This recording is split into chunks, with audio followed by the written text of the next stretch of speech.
Scorch Trials, Chapter 27, on this PDF, page 93. Thomas felt George at his heels as he entered the dark hallway. It smelled of mildew and rot.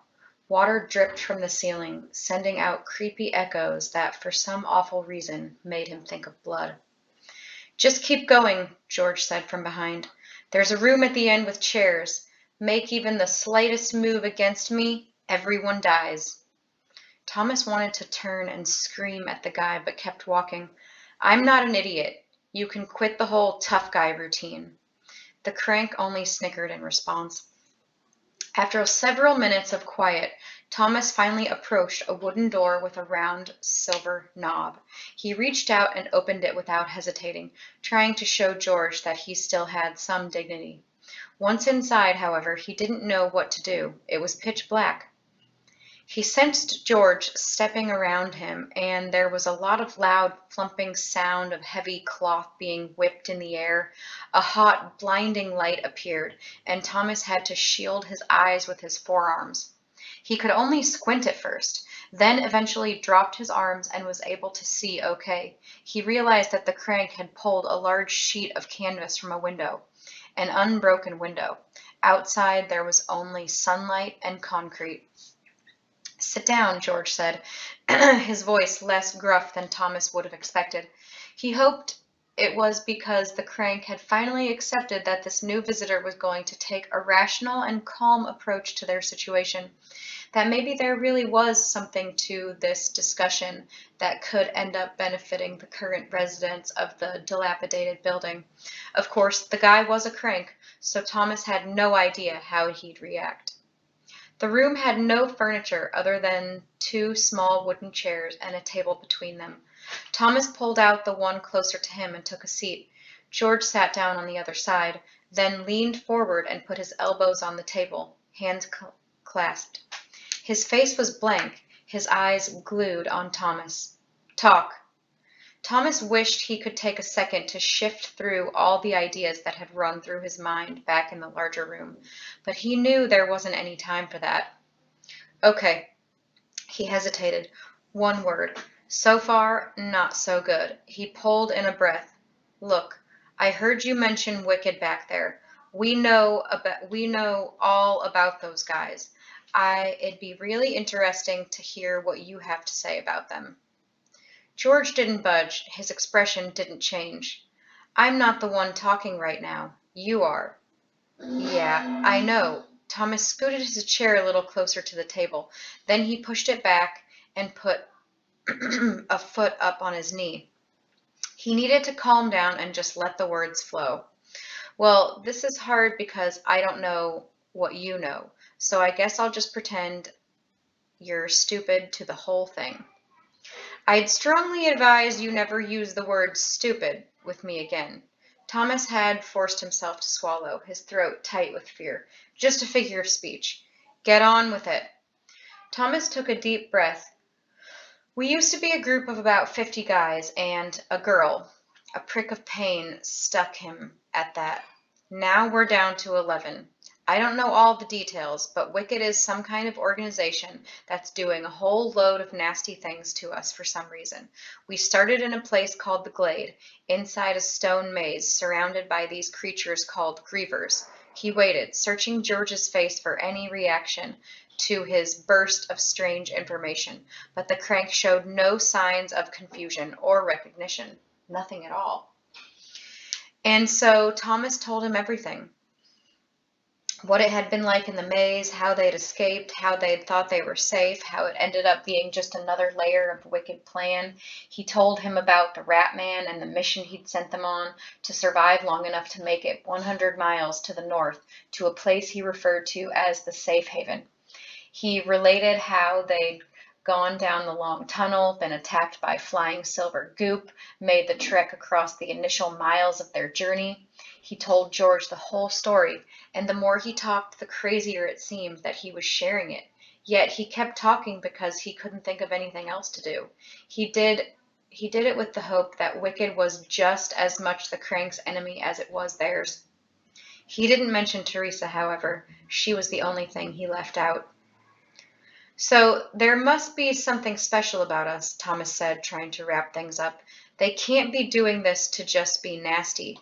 What'd be the point? Speaking of points, George responded. Then the first he'd spoken in the last 10 minutes, the allotted time already gone. What's yours? Thomas waited. This was it, his only chance. Well, George pushed. Thomas went for it. If you help us, if you, or maybe just a few of you, go with us and help us make it to the safe haven, yeah? Then maybe you'll be safe too. And this was what Thomas had planned all along, had been building toward, the hope strung out by the rat man. They told us that we have the flare, and that if we can make it to the safe haven, we'll be cured. They said they have a cure. If you help us get there, maybe you can get it too. Thomas stopped talking and looked at George earnestly. Something had changed, slightly, in the crank's face at the last thing he'd said, and Thomas knew he had won. The look was brief, but it was definitely hope, quickly replaced with a blank indifference. Yet Thomas knew what he'd seen. A cure? The crank repeated. A cure. Thomas was determined to say as little as possible. From here on out, he'd done his best. George leaned back in his chair, the wood creaking as if about to break, and folded his arms. He lowered his eyebrows in a look of contemplation. What's your name? Thomas was surprised by the question, felt sure, in fact, that he'd already told him, or at least it seemed like he should have told him at some point. But then again, this whole scenario wasn't exactly your typical get-acquainted affair. Your name, George repeated. I'm assuming you have one, hermano? Oh, yeah, sorry, it's Thomas. Another flash across George's face. This time something like recognition mixed with surprise. Thomas, huh? You go by Tommy? Tom, maybe? That last one hurt, made him think of his dream about Teresa. No, he said, probably a little too quickly. Just Thomas. Okay, Thomas, let me ask you something. Do you have the slightest clue in that squishy brain of yours what the flare does to people? Do I look like someone who has a hideous disease to you? That seemed an impossible question to answer without getting your face beaten in, but Thomas went the safest bet. No. No? No to both questions? Yes, no. Yes, the answer to both questions is no. George smiled. Nothing but an uptick of the right corner of his mouth, and Thomas thought he must be enjoying every second of this. The flare works in stages, muchacho. Every person in the city has it, and I'm not shocked to hear that you and your sissy friends do too. Someone like me is in the beginning. A crank in name only. I caught it just a few weeks ago. Tested positive at the quarantine checkpoint. Government's trying their damnedest to keep the sick and the well separate. Ain't working. Saw my whole world go straight up the crap hole. Was sent here. Fought to capture this building with a bunch of other newbies. At that word, Thomas's breath caught in his throat like a mote of dust. It brought back too many memories of the glade. My friends out there with the weapons are all in the same boat as me. But you go and take a nice stroll around the city, and you'll see what happens as time goes by. You'll see the stages, see what it's like to be past the gone, though you might not live to remember it very long. And we don't have any of the numbing agent here. The bliss, none. Who sent you here? Thomas asked, saving his curiosity about the numbing agent for later. Wicked. Same as you. Only we're not special like you are. Wicked was set up by the surviving governments to fight the disease, and they claim that this city has something to do with it. Don't know much else. Thomas felt a mixture of surprise and confusion, then hope for answers. Who is Wicked? What is Wicked? George looked just about as confused as Thomas felt. I told you all I know. Why are you asking me that, anyway? I thought the whole point here was that you were special to them and that they were behind this whole story you told me. Look, everything I told you is the honest truth. We've been promised things, but we still don't know much about them.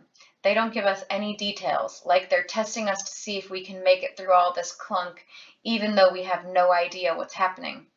And what makes you think they have a cure?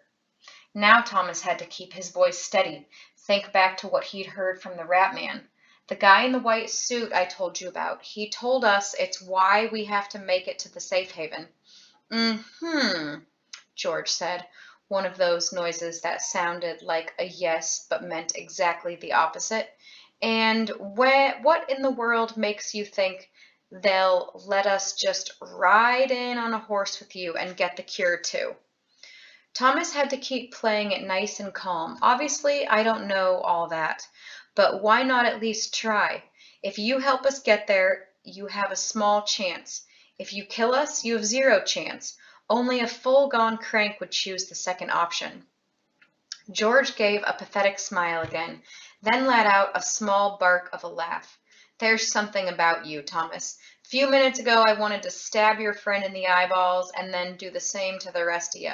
But I'll be licked if you haven't half convinced me. Thomas shrugged, trying to keep his face calm. All I care about is surviving one more day. All I want is to make it through this city, and then I'll worry about what comes next. And you know what else? He braced himself to act tougher than he felt. George raised his eyebrows. What's that? If stabbing you in the eyeballs could get me to tomorrow, I'd do it right now. But I need you. We all need you. Thomas wondered if he could ever actually do a thing, ever as he said it. But it worked. The crank eyed Thomas for a drawn-out moment, then stuck out a hand across the table. I believe we have ourselves a deal, hermano, for many reasons. Thomas reached out and shook, and even though he was filled with relief, it took everything he had not to show it. But then George brought it all crashing down. I just have one condition. The ratty kid who junked me on the ground, think I heard you call him Minot? Yeah? Thomas asked in a weak voice, his heart thumping all over again.